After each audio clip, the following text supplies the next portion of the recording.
চলো আজকে তোমাদের সাথে শেয়ার করব দিওয়ালির একটা মেকআপ টিউটোরিয়াল।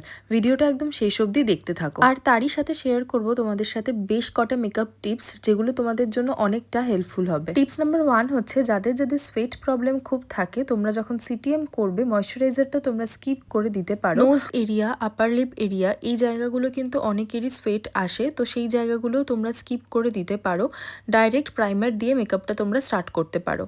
নেক্সট হচ্ছে, যাদের ডার্ক স্পট, ডার্ক সার্কেলের প্রবলেম আছে, নিজেদের স্কিন টোন থেকে 2 টোন ডার্কার শেডের একটা কনসিলার অ্যাপ্লাই করো। এতে কিন্তু মেকআপটা অনেকটাই ইভেন লাগে। দেন তোমরা কোনো ফেয়ার টোনের কনসিলার বা ফাউন্ডেশন যেটাই ইউজ করো না কেন করতে পারো। পাউডার অথবা কম্প্যাক্ট যেটাই অ্যাপ্লাই করো না কেন, চোখের নিচে সবসময় এরকম একটা পাফ দিয়ে, যেটা আমি ইউজ করলাম ভিডিওতে, এরকম পিৎজা পাফ অথবা যে কোনো পাউডার পাফ দিয়ে তোমরা ড্যাবিং মোশনে চোখের নিচে অ্যাপ্লাই করে নেবে। এতে পাউডারটা খুব ভালো মতো সেট হয়। যাদের চোখে ক্রিজ পড়ার সমস্যা থাকে, তারা যখনই আই বেস ক্রিয়েট করবে, আই বেস ক্রিয়েট করার পরেই কন্ট্রোলের একটা লাইট শেড নিয়ে ক্রিজ এরিয়া এবং লোয়ার ল্যাশ লাইনে অ্যাপ্লাই করে দেবে। এতে দেখবে চোখে একেবারেই ক্রিজ পড়বে না। আই মেকআপ তোমরা আরামসে ভালোভাবে করতে পারবে। আইব্রোটা যখন ড্র করবে, ফার্স্টে অবশ্যই কম করে নেবে। নেক্সট আইব্রো ড্র করার জন্য সবসময় একটা ডার্ক ব্রাউন কালারের শেড নেবে।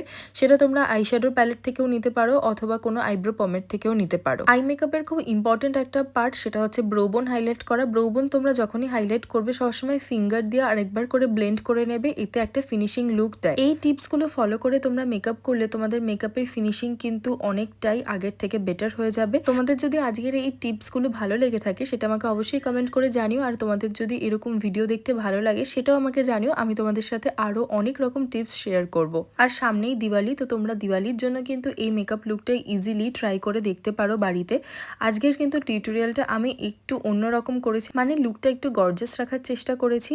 তোমরা আমার টিউটোরিয়ালগুলো দেখলে বুঝতে পারবে যে আমি কখনোই ডার্ক আউটফিটের সাথে কখনোই একটা ডার্ক লিপশেড ক্যারি করি না, বাট আজকে আমি একটু অন্যরকম করেছি, গর্জাস রাখার চেষ্টা করেছি। তো তোমরা সেটা জানিও।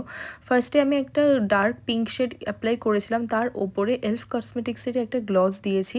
তো এই হলো আজকে আমার ফুল অ্যান্ড ফাইনাল লুক। তোমরা অবশ্যই জানিও আজকে টিউটোরিয়ালটা তোমাদের কেমন লাগলো। তোমরা চাইলে একটা নিউড লিপস্টিকও পরতে পারো, সেটাও কিন্তু বেশ ভালো লাগবে। আজকে টিউটোরিয়ালের সাথে আজকের ভিডিওটা ভালো লেগে থাকলে অবশ্যই আমার চ্যানেলটাকে সাবস্ক্রাইব করে দিও।